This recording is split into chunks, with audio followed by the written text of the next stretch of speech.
On this show, we talk a lot about the companies that are really thriving, but the reality of startups, of course, is that they are really hard, and not every company pans out the way founders initially expected they would. And so today, we're bringing on one founder who had to make the difficult decision to wind down operations at his company. Aaron Dignan co-founded a company called Plum. It was an AI company that he's been working on for 5 years. And as you can imagine, Aaron has a ton of reflections on why things may not have worked out the way he initially expected. Aaron, welcome to TITV. It's great to have you. Hey, thanks. It's good to be here. So you've had a big week. I mean, it's been a big week of decisions for you, it looks like. Yeah, or a half decade, depending on how you count. There you go. Yeah, well, that's true. It's all part of the big story. Look, before we talk about the week that you just had and the decision, what was the original vision for Plum?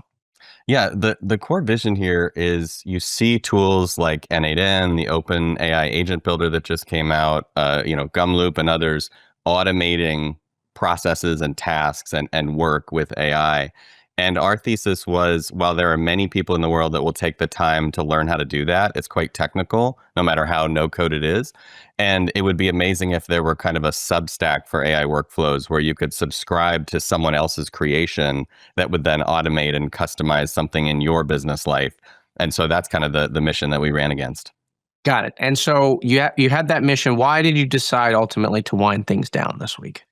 I think we have decided that we're either early or wrong, and probably early. But the reality is the number of people who can actually automate like full agentic workflows in work that actually work, right? Because there's a lot of hype, and then there's the reality, is a small number. And of those, a lot of those people benefit greatly by charging a lot of money to customize and consult and kind of go inside organizations and fix that.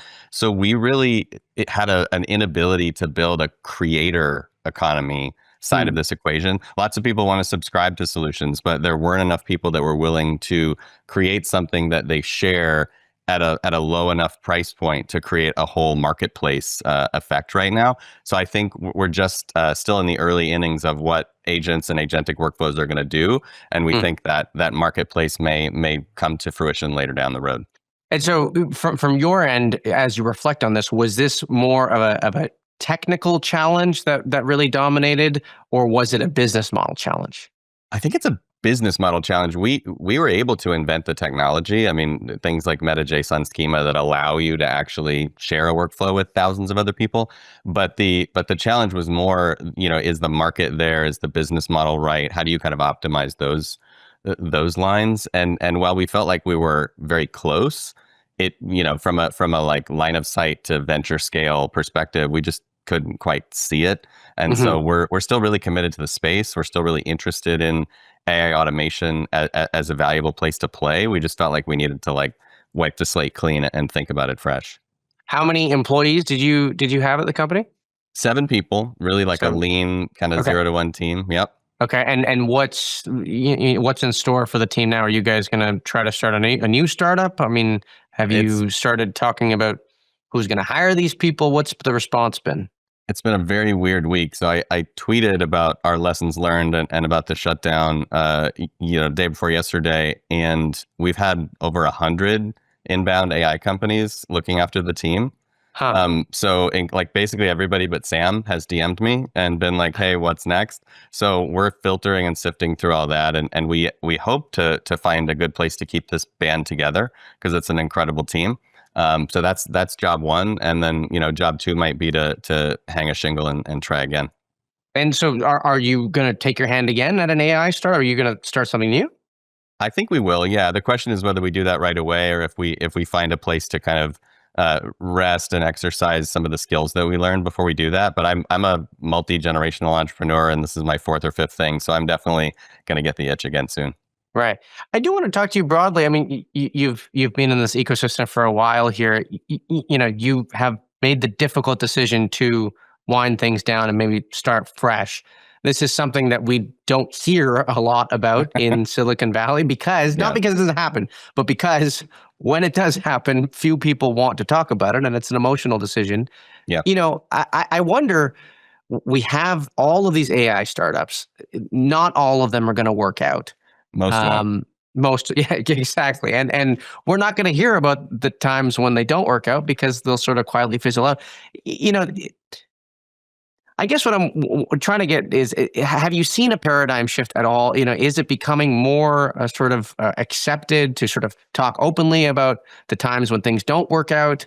How does that bode for the next opportunity people look for at big tech companies? I mean, has the stigma kind of gone away if there was one?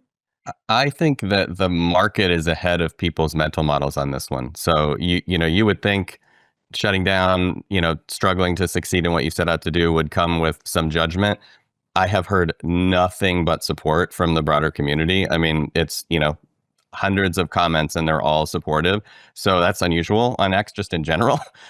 And I feel like a lot of entrepreneurs, especially if they're younger and this is their first or second swing, they feel like somehow there's something wrong and that they need to hide from it. And I would just encourage people, like, this is a really supportive community. As hard as it can be in competition, it's supportive otherwise. Every single competitor of ours has DM'd me and with supportive words. And so I would say, like, the value of the learning far exceeds the problem of the stigma, and it's worth getting out there. And last question for you, we talked about how most of these AI startups won't pan out the way people hope. What are you concerned about as you sort of watch these startups proliferate? We have these big funding rounds that are coming in. Let's put valuations aside for a second. I mean, we'll put the sheer amount of money on the side for a second. But, you've obviously taken apart your strategy that you've been working on the last 5 years. What concerns you, or what's a bit of a red flag for you in the way that some of these AI startups are going about building their technology or building their business model even? I think there are two big concerns that we have, and one of them we spent a lot of time on, which is just the overall reliability and security of these platforms. There's a lot of excitement in the category about things like MCP that represent real security gaps, we believe. So I think there's going to be some stories of both technology failure, like just not living up to the hype, but also like pretty critical gaps in getting information or even money moving around that shouldn't be moving around. So we'll see how that plays out. I think we'll see some negative stuff there. And then the other one is just the underlying economy of AI right now runs on kind of token arbitrage. And there are a lot of startups that are selling $1 for 90 cents right now. Yeah. And sometimes that pans out if you can achieve enough scale and you can be the biggest planet in the solar system. But for a lot of folks, the math eventually just isn't going to pencil. And I think we'll even see that play out in the public markets as well. Great. Well, Aaron, thank you so much for coming on the show. We really appreciate it. We appreciate you being candid with us here. It's it's a difficult decision, and I'm sorry that things didn't work out the way you wanted, but I'm excited to hear that you have a lot of enthusiasm for what's coming next. So thank you for coming on the show. That's Aaron Dignan, the co-founder and the CEO of Plum here on TITV.